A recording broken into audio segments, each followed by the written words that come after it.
Hey guys, so if you saw my last video, you saw my 55-gallon saltwater aquarium, bare bones, full of water, but with nothing in it. Well, today I'm going to be bringing you the video where everything is set up, and fish and rocks and everything are in the tank. So I'm going to be giving you a full walkthrough of this tank, full walkthrough of my equipment, full walkthrough of my fish, full walkthrough of basically where I got everything, how much everything cost, etc. So we're going to go ahead and start with the tank itself and the stand. So this is just a basic 55-gallon aquarium with a 55-gallon tank stand. And I bought this tank and the stand and the lighting and the rocks and two of the fish off of Craigslist for $50. So I got two fish, the glass, basically, the stand, the lights for $50. I went ahead and invested a little bit more, got brand new light bulbs for this T5 aquarium hood you see on top. Those light bulbs are by ATI in case you were wondering. I also went ahead and chose to spray paint the back glass of this aquarium black. Painted the stand to make it look a little bit better, which I'll show you in a minute when we get to some of the equipment. I went ahead and drilled the aquarium and added a sump to it, and those were basically the majority of the upgrades that I did. So we're going to go ahead and start off with the equipment first. We're going to start from the top down like I mentioned. This is a T5 hood with two ATI bulbs in it. So I went ahead and hooked this light up to a timer, which is that little round thing you see right there. And this basically allowed me to give Alexa controllability to this tank right here, which we'll go ahead and show you in a minute, as well as full control of the lighting through my phone. So basically through my phone I can set the timers when I want lights to come on, when I want lights to come off, as well as turn them on and off remotely. So for example, we could say, Alexa, turn the reef tank off. Okay. And then Alexa, turn the reef tank on. Okay. And as you can see, just like that, we have our lights on and off.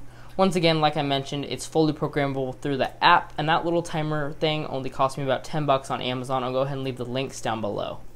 So that's basically it for the lighting. I also went ahead and put a mesh lid over this tank, which is the exact same mesh lid I had on my 29-gallon aquarium. It's basically made out of plastic mesh right here, and a window frame kit that I basically cut to size, and this just allowed me to create a simple lid right here that spans the width of the tank so the fish don't jump, very easily removable, and still allows the tank to breathe.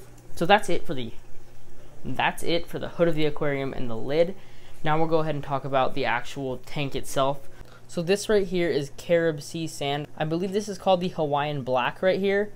This rock you see here was the rock that came with the tank. Not sure where that came from. This rock I already had, and this rock I bought from Amazon when I got my 29-gallon tank. I'll put a link to this down below. It's 40 pounds of rock just shipped to you in the mail. And then we'll go ahead and go over livestock and fish later.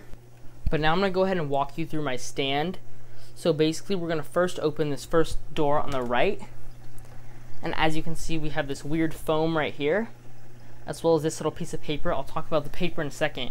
This foam is basically, I believe it's like sound detonating foam, something like that, used when recording videos to help absorb sound. Well, it works great on absorbing sound behind my reef. So what you didn't see when we were going over the hood is this foam. It was like $12 on Amazon. I'll leave links down below. And I basically cut it to fit all the way around the tank. And basically what this did was just kept the sound in the stand, makes the tank at least 50% quieter. It really helped a ton, and it stops the sound of the water rushing through the drain pipes that I had before. By implementing this, like I said, it's been much quieter, and this is something I'd highly recommend if your reef tank is pretty loud. So basically I just went ahead and put the scraps on both of my doors of my stand.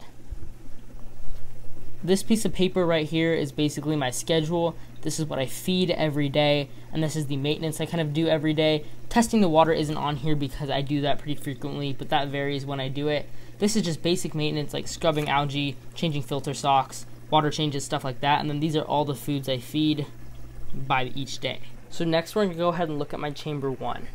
So as you can see, we have the tank with the live rock, the protein skimmer, and the filter sock. There's the filter sock. And then back there I also have a little bit more media. As you can see, right here I have my protein skimmer, which is still in the process of being broken in because it is pretty new. That is the Marine Land protein skimmer. It was like $50 on Amazon, rated for up to 100-gallon tanks. And so far, it's pretty good, just still waiting for it to break in. And then right here we just have a simple 10-gallon tank full of live rock, which is basically just acting as more filtration. Also on this side, I have the controller for my pump, which I'll talk to you about in a minute, as well as this little rod right here. I use this rod when moving stuff around in the tank. Next up on the other side, we have more foam, as well as more foam back there. And this is the refugium section. So we have some more live rock, we have a little EcoPure block right here, and then we have our Kato spinning around. After the bubble trap, we just have the simple return pump. Also, I forgot to mention right there is the heater. It's just an Eheim Jaeger. So that's pretty much it for the two sumps. These are two 10-gallon tanks plumbed together via a bulkhead, which you can see right there. There's the bulkhead, and that just connects to the other 10-gallon tank.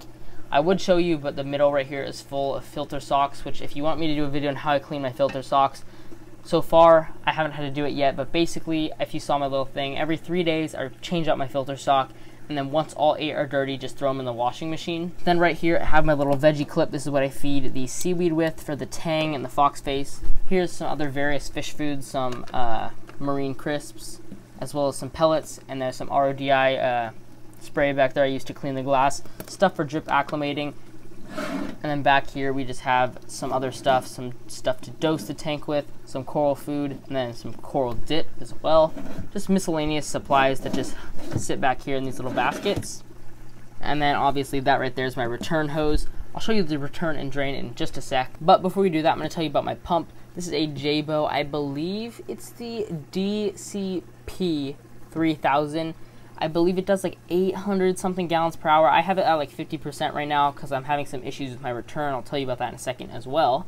Next up right here, I have basically my little bulb right here. This is the refugium light. This is just an old light from my turtle tank that I never ended up using.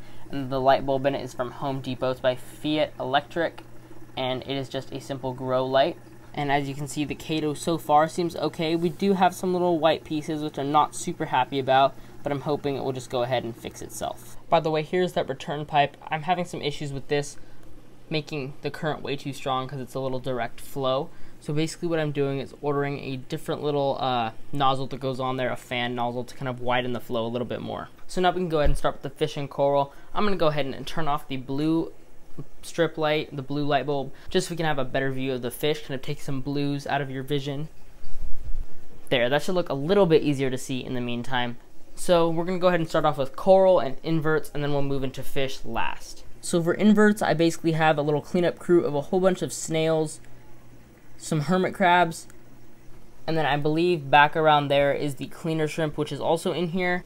Also, besides these little tiny snails, I do have one big turbo snail somewhere around here, but I can't find them right now. For coral, we have this little candy cane coral right here. Hard to get you a focus on it, but it's doing pretty good so far. I believe it's splitting, but I'm not quite sure.